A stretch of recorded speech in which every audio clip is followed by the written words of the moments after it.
Right now, there are 5 companies that are actively hiring people over 50 for remote work: Elevance Health, TELUS International, UnitedHealth Group, Belay, and H&R Block, all paying in the $25 an hour range and up.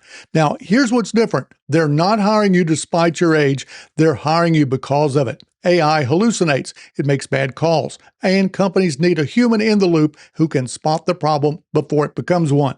Now, you don't need a tech degree. You need judgment. You need the experience that you already have. Now, let me show you why this is actually happening. AARP's Employer Pledge Program has more than 3,300 companies that have promised to consider workers 50 plus fairly. Now, that number grew by about 71% from 2021 to 2024. Age-friendly hiring isn't hope anymore. It's a measurable trend. Now, add to that the employment data straight from the Bureau of Labor Statistics. Healthcare and support roles are among the fastest growing areas in the economy right now. Organizations are trying to navigate both an aging population and rapid tech change, and they need experienced people to do that. So if you've got experience in healthcare, admin, finance, operations, education, or leadership, well, you are in a good position. All right, now let's go deeper into each company and what you actually need to know to land one of these roles. Elevance Health is a major player in health insurance and healthcare services, so they regularly post remote and hybrid member services and customer care roles. Now, here's why this matters to you. They're looking for empathy and clear communication, not just typing speed. If you've ever calmed down an angry customer, helped a family member through insurance paperwork, or worked in a doctor's office, well, you already have the core skills that they're looking for.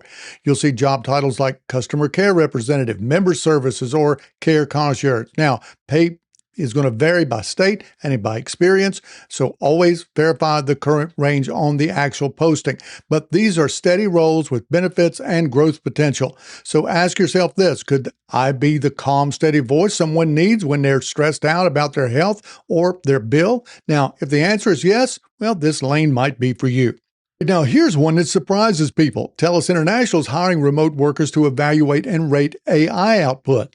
Now, you'll see roles like online rater, AI data evaluator, or AI trainer. Now, what does that work actually look like? Well, you'd be reviewing AI-generated responses. You judge whether they're accurate, whether they're safe, whether they're useful, and you give feedback that's going to help the model improve.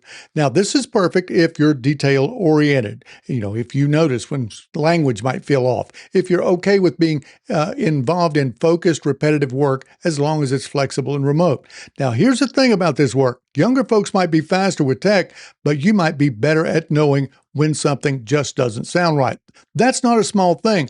That's your competitive advantage. The truth is, that's exactly what they'd be paying you for. UnitedHealth Group is huge in healthcare, and they frequently post remote and hybrid administrative and support roles, things like Senior Clinical Administrative Coordinator. Now, this matters because these jobs need people who understand how healthcare actually works in the real world. Claims, referrals, medical terminology, how patients move through the system.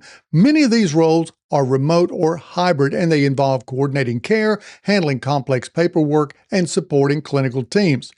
So if you spent years in medical offices, hospitals, insurance, or even complex office administration, well, you're not starting from zero. You're just changing where you're using those skills.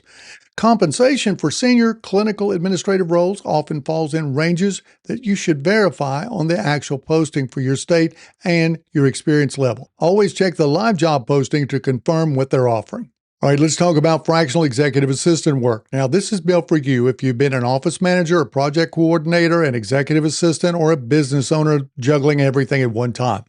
Companies like Belay specialize in placing experienced remote staff with entrepreneurs and executives. Now, the work looks like managing calendars and email, coordinating projects and meetings, sometimes handling light bookkeeping or travel logistics. Typically, pay for these roles will land somewhere in the ranges that you'll want to verify on the posting, with some roles moving higher over time as you build client relationships. The best part, your decades of herding cats at the office is finally going to pay off in a flexible, remote format where you're actually valued for what you know. If you've got a background in accounting, tax prep, bookkeeping, or you've handled complex finances, well, pay attention here.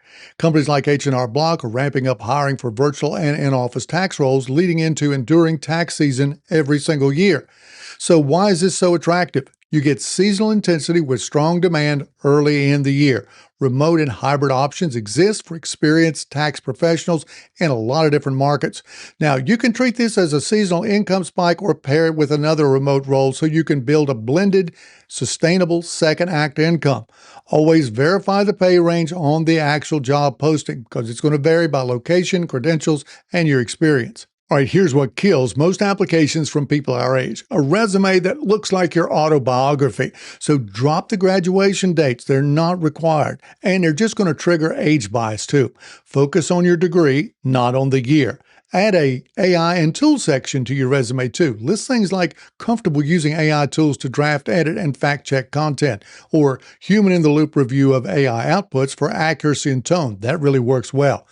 This is going to tell them that you're current and that you're not frozen in 1995. And you'll want to use a 15-year rule. Go deep on the last 10 to 15 years with strong accomplishments. Before that, just create a prior career history section, just job titles and companies. No long descriptions. You show depth without just inviting someone to do the math on your age. You're going to lead with a summary that's going to sell your value in 3 to 4 lines.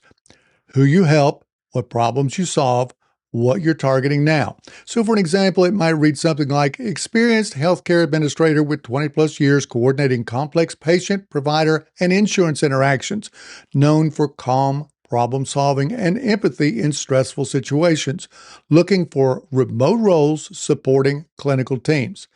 Now, the truth is, your resume is a sales page for your next 18 to 36 months, not your last 40 years. All right, so you've got 5 companies and you've got a resume strategy. Now, here's the part that really matters. When you land that interview, well, you need to know what to ask because getting the job and keeping the job and making sure it's going to be a good fit for you, well, those are all different skills altogether. Now, I made a whole video on the 7 questions that you need to ask before you say yes to any remote job offer. Click on that next. Watch it right now because you're this close to actually making this work. I'll see you over there.